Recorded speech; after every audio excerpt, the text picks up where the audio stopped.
राम राम जी। मैं दो तीन बातें आपके बीच में कहना चाहता हूं। पहली तो मैं हरियाणा के बारे में, हरियाणा के विषय में, और फिर हम अपने इस इलाके के बारे में कुछ बातें मैं कहना चाहता हूं, कोसली के बारे में, इस पूरे इलाके के बारे में। अगर आचार संहिता के हम समय निकाल दे, जो समय आचार संहिता में जाता है, तो इस सरकार, खट्टर सरकार हरियाणा में 6.5 महीने का कार्यकाल इस सरकार का बिना आचार संहिता के शेष बचा है। तो जब 6-6.5 महीने की बात आ जाए तो उस प्रदेश सरकार के कार्यकाल को देखने का, समझ का और सोच के फैसला करने का काम जनता का, तो आज वो समय है, वो समय चल रहा है जब आप सोच विचार के फैसला करो। जो प्रदेश, हरियाणा प्रदेश देश में विकास में, देश में अग्रणी राज्यों में हुआ करता था। विकास दर में हम नंबर 1 थे। प्रति व्यक्ति आय, प्रति व्यक्ति निवेश, कृषि उत्पादकता, किसान के हकों के फैसले की बात हो या गरीब आदमी के हकों की फैसले हो, कांग्रेस की 10 साल की सरकार में चाहे किसान को उचित भाव देने की बात रही हो या गरीब आदमी को उचित सम्मान देने की बात है, हरियाणा देश में अग्रणी राज्यों में आता। 10 साल तक किसी वर्ग को सरकार से विमुख होकर, किसी कर्मचारी को, व्यापारी को, किसान को, गरीब को आंदोलन नहीं करना पड़ा। 10 साल हरियाणा खुशहाली से आगे बढ़ा, विकास में आगे माना जाता था हमारा प्रदेश। आज वही हरियाणा विकास में तो 17वें पायदान पे विकास दर में, ये मोदी सरकार बता रही है, खट्टर सरकार विकास में 17वें पायदान पे देश में, और नंबर 1 पे अगर हरियाणा पहुंच गया देश में, तो बेरोजगारी में नंबर 1 पहुंच गया। कितनी दुख की बात।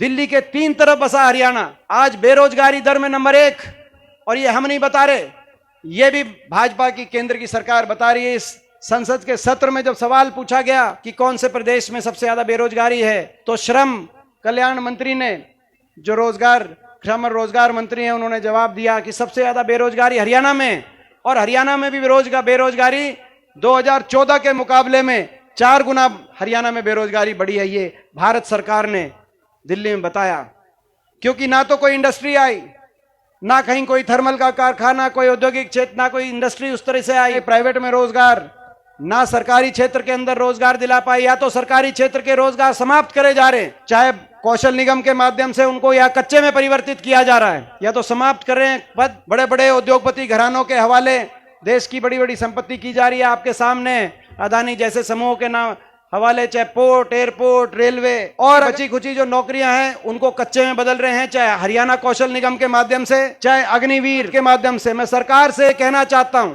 ये वो हरियाणा है, जय जवान जय किसान का नारा अगर किसी देश में, किसी एक प्रदेश में सबसे ज्यादा अगर कहीं गूंजता है तो हरियाणा में गूंजता है। और हरियाणा के अंदर वो नारा अगर एक एक गांव के एक कोने में अगर गूंजता दिखाई देता है, तो वो दक्षिणी हरियाणा के अहिरवाल के इस क्षेत्र के अंदर जय जवान जय किसान का नारा गूंजता दिखाई देता।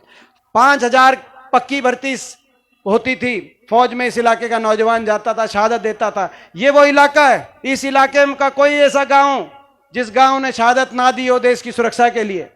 आज दुर्भाग्य से सरकार को क्या सूझी कि इस फौज को, क्योंकि देश में एक संस्था थी फौज, इस पे कोई उंगली नहीं उठा सकता था, फौज पे हमें गर्व था, देश की फौज, मगर उस फौज को अग्निपथ योजना के माध्यम से सरकार को क्या सूझी, किसने सुझाया, जहां 5000 पक्की भर्ती होती थी हर साल, आज वहां पे पिछले साल जब अग्निवीर लिए गए तो हरियाणा से केवल 972 अग्निवीर लिए। 2 साल तो भर्ती नहीं हुई, उसके बाद 972 अग्निवीर लिए गए, जिसमें से आपको पता है केवल 1/4 पक्के किए जाएंगे, 250 बाकी बिना पेंशन के 3 साल 4 साल के बाद घर वापस आ जाएंगे। और इनमें से आज दुख की बात यह है कि इनमें से जो भर्ती किए गए अग्निवीर 1/3 अपनी ट्रेनिंग छोड़ के बीच में वापस आ गए। और अब तो एक और बात सामने आई है, मैं ये आपके बीच में रखना चाहता हूं।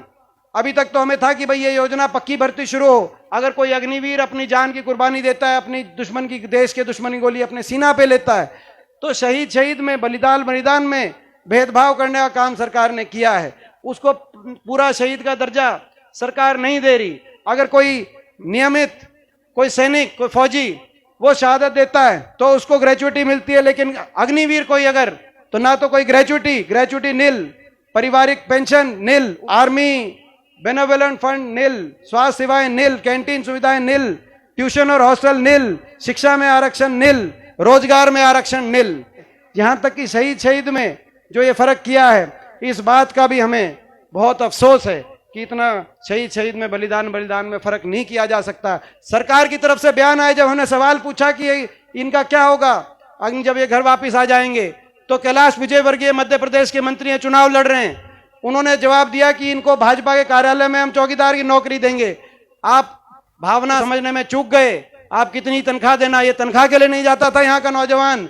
यहाँ का नौजवान प्रैक्टिस करता था तो देशभक्ति की, उसकी कण कण में देशभक्ति की भावना है, उसके रोम रोम में भारत माता की जय का नारा। उस हमारे ये वो दक्षिण हरियाणा, वो इलाका, ये हरियाणा प्रदेश वो ये इलाका है। हरियाणा की बाकी जो नौकरियां भी निकली, वैसे तो निकली नहीं, मगर जो बाकी नौकरियां निकली उनके अंदर भी इतना बड़ा सरकार, इस सरकार की खट्टर सरकार द्वारा एक के बाद एक भर्ती घोटाले आए। एचपीएससी के दफ्तरों में करोड़ों रुपए की बरामदगी। डिप्टी सेक्रेटरी एचपीएससी 3.5 करोड़ रुपए की बरामदगी उनके घर पे हुई, उनके दफ्तरों में हुई। निकल बच खुच के जो भी लिस्टें फिर भी आई, उन लिस्टों में हरियाणा से ज्यादा हरियाणा के बाहर के नौजवानों का मौका मिला। केवल इलेक्शन से पहले एक लिस्ट पिछली बार निकाली थी और अब भी एक भर्ती इलेक्शन से पहले इस साल निकाल रहे हैं। बीच में जितनी लिस्ट आई, एसडीओ की भर्ती आई 80 में से 78 हरियाणा के बाहर के। एसडीओ इलेक्ट्रिकल की लिस्ट आई 99 में से 77 हरियाणा के बाहर के। अभी असिस्टेंट प्रोफेसर टेक्निकल की लिस्ट आई 156 में से 103 बाहर के, केवल 53 हरियाणा के नौजवान। अभी एचसीएस की लिस्ट आई, एचसीएस की लिस्ट के अंदर भी 44 हरियाणा के बाहर के बच्चों को अवसर मिला। और हरियाणा के बाहर के बच्चे किस तरीके से लग रहे हैं। एचपीएससी का चेयरमैन भी, ये सरकार, एचपीएससी का चेयरमैन आपके सामने है। हरियाणा के 3.25 करोड़ प्रदेशवासियों में से कोई एक उपयुक्त मिला नहीं जो एचपीएससी का चेयरमैन बना दे। एचपीएससी का चेयरमैन भी झारखंड से लाके किसी को बनाने का काम किया। तो हरियाणा नौजवान कहां जाएगा। राजस्थान में मैं देख रहा था, हमारी सरकार, कांग्रेस पार्टी की सरकार है राजस्थान में, लेकिन मैं देख रहा था उनका जवाब आया, बीडी कल्ला वहां के मंत्री है बीकानेर के, उनका जवाब आया राजस्थान में 1% से ज्यादा नौकरी बाहर वालों को नहीं लगने देंगे। ऐसे ही उत्तर प्रदेश वालों का जवाब आया। ऐसे ही पंजाब में तो जो टेस्ट होता है बच्चों का लगने का, वही पंजाबी में होता है, गुजरात में गुजराती में होता है। बाहर का बच्चे कहां जाए। हरियाणा के बच्चों को अगर हरियाणा में अवसर नहीं देंगे तो देश में सबसे ज्यादा बेरोजगारी यहां नहीं होगी तो कहां होगी। और आज बेरोजगारी में देश में नंबर 1 बना दिया खट्टर सरकार ने हरियाणा। महंगाई में डीजल, पेट्रोल, रसोई गैस का सिलेंडर जो 400 रुपए में हुआ करता था हमारे समय, आज वो 1100 पे पहुंच गया। महंगाई, डीजल, पेट्रोल, रसोई गैस का सिलेंडर, बच्चों की स्कूल की फीस, यहां तक कि बिजली के बिल, हरियाणा में सबसे देश में ज्यादा महंगाई और सबसे ज्यादा भ्रष्टाचार। क्योंकि ये जो सरकार बनी खट्टर सरकार पार्ट 2, दुष्यंत चौटाला के समर्थन से ये सरकार लोग नहीं चाहते थे बनाना। आपको याद होगा पिछली बार पूरे हरियाणा प्रदेश में 75 पार का नारा खट्टर साहब ने दिया था कि नहीं दिया था, मैं आपसे पूछना चाहता हूं। बीजेपी ने दिया 75 पार का नारा, जेजेपी का नारा था, दुष्यंत चौटाला का था, बीजेपी को करो जमुना पार। एक कहता था 75 पार, दूसरा कहता था बीजेपी को करो जमुना पार। इलेक्शन का नतीजा आते ही दोनों बन गए पक्के यार, ये दोनों पक्के यार बन गए और प्रदेश में बना दी भ्रष्ट सरकार। लोगों कह दिया कि 5100 बुढ़ापा पेंशन पे समझौता कर रहे हैं। 5100 बुढ़ापा पेंशन तो मिली नहीं। आज 4.5 साल हो गए इस सरकार को, 6 महीने में क्या देंगे। अभी तो 3000, ये सबसे बड़ा धोखा। कह रहे 1 जनवरी से 3000 देंगे। 5100 पे आपने घोषणा करी थी, 5100 बुढ़ापा पेंशन पे समझौता नहीं था, प्रदेश को लूटने का समझौता था, भ्रष्टाचार का समझौता था और हर वर्ग को अपमानित करने का काम। ऐसी सरकार, जो वर्ग जो मांग लेके गया सरकार के पास, ओल्ड पेंशन स्कीम वाले गए, कर्मचारियों पे लाठीचार्ज। किसान अपने एमएसपी को बचाने गए, 750 किसानों की जान चली गई, 1 साल तक आंदोलन चला, उन पे लाठीचार्ज। मनरेगा के वर्कर्स अपने दिहाड़ी बढ़वाने गए करनाल में, उन पे लाठीचार्ज। आज सरपंच टोहाना में बहुत बड़ी रैली कर रहे हैं, प्रदेश के सारे सरपंच इकट्ठे हो रहे हैं। सरपंच सोचते थे छोटी सरकार तो सरपंच ही होते हैं, बाकियों पे लाठीचार्ज है। सरपंचों को कुछ नहीं बिगड़ेगा। जब सरपंच अपनी मांग करके गए तो सरपंचों की भी अच्छी तसल्ली बिठाई आपके सामने। हर वर्ग का अपमान कब किया जाता है? जब घमंड बहुत हो जाए, अहंकार बहुत हो जाए। खट्टर सरकार को, मुख्यमंत्री जी को बहुत घमंड हो गया है। अब वो जनसंवाद में जाते हैं 1-2 जगह, वैसे तो 9.5 साल कहीं गए नहीं हरियाणा में। मैं सवाल पूछना चाहता हूं कि 9.5 साल में कोसली विधानसभा क्षेत्र के अंदर एक बार आए खट्टर साहब, उनको कितना दर्द है इस विधानसभा क्षेत्र का आप अंदाजा लगा सकते हो। एक बार आए, वो भी पिछली सरकार में। इस बार तो अभी तक एक बार भी चक्कर लगा नहीं और पूरे प्रदेश में कहीं नहीं गए। 9.5 साल तक चंडीगढ़ बैठे रहे, लेकिन अब जा रहे हैं जनसंवाद में, जब 6 महीने रह गए चुनाव में। और जनसंवाद में जहां जाते हैं, कोई अगर कोई जायज बात कह दे उसी का अपमान करते। एक महिला ने कहा कि जी बेरोजगारी बहुत होगी, फैक्ट्री लगवा दो। बोला इसने चंद्रयान में बिठा के इनको चांद पे पहुंचा दो। आपने देखा होगा। हमारी भी सरकार थी, सिक्योरिटी वालों से धक्के मरवाने की तो खैर दूसरी बात है, भाई दीपेंद्र ने तो धक्के खाए होंगे 10 साल, किसी एक को किसी उंगली भी नहीं लगाई होगी। इस बार बदलाव निश्चित है, लेकिन मैं आप सबसे पूछना, मेरा घर है ये, मैं अपने घर में आज, क्योंकि कोसली क्षेत्र, मैं हमेशा ये कहता हूं, बचपन से मेरी अगर ड्यूटी लगती थी चुनाव में 91 में 96 में 98 में, तो मेरी इस क्षेत्र में लगती थी जब हुड्डा साहब लोकसभा का चुनाव रखते थे। मैं हमेशा एक बात कहता हूं कि सांगी मेरी जन्मभूमि हो सकती है, लेकिन मेरी कर्म भूमि अगर कोई है तो कोसली क्षेत्र दक्षिण हरियाणा मेरी कर्म भूमि है। और किसी भी व्यक्ति का एक जीवन होता है, और उस जीवन में जहां उसकी सारी जवानी लग जाए वो उसके लिए स्वर्ग समान, वो जो है वो भूमि उसके लिए कर्म भूमि भी होती है, सब कुछ होती है।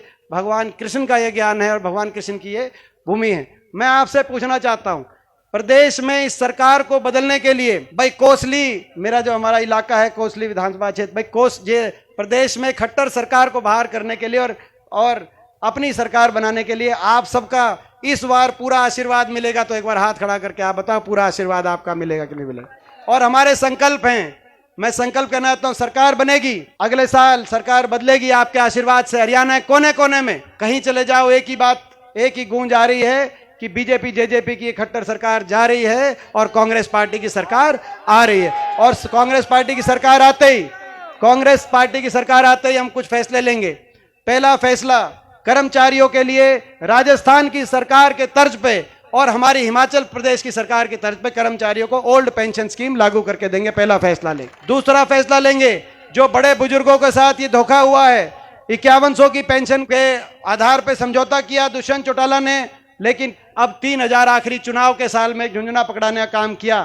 तो भाई हमारा दूसरा संकल्प, कांग्रेस की सरकार बनते ही अगले साल की 1 नवंबर से देश में सर्वाधिक 6000 बुढ़ापा पेंशन हरियाणा में करने का काम करेंगे, हमारा दूसरा संकल्प। तो हमारा तीसरा संकल्प, जो राजस्थान में गहलोत सरकार की तर्ज पे महंगाई की कमर तोड़ेंगे और हर घर को, हर गृहिणी को 500 रुपए सिलेंडर से जोड़ेंगे, हमारा ये अगला संकल्प। जो एक इन्होंने महंगाई इतनी बढ़ा दी। हमारा चौथा संकल्प, जो हमारे एससी वर्ग के भाई हैं, जो बैकवर्ड के 36 बिरादरी गरीब बीपीएल परिवार, 100 गज की योजना जो जिनके हम लेके आए थे लेकिन वो समाप्त हो गई योजना, तो 100 गज की योजना को दोबारा से चलवाएंगे। हर वंचित परिवार को 100 गज का प्लॉट दिलवाएंगे और 100 गज के प्लॉट पे सरकार की सहायता से इंदिरा आवास योजना के माध्यम से 2 कमरे का मकान सरकार की सहायता से बनवा के हर गरीब परिवार को दिलवाएंगे। ये हमारा, क्योंकि इन्होंने मकान की योजना भी समाप्त कर दी, इन्होंने प्लॉट की भी योजना स्थापित कर दी। और भाई हमारा एक और संकल्प, जैसा कि कर्नाटक की सरकार, अभी आपने देखा 2 इलेक्शन हुए,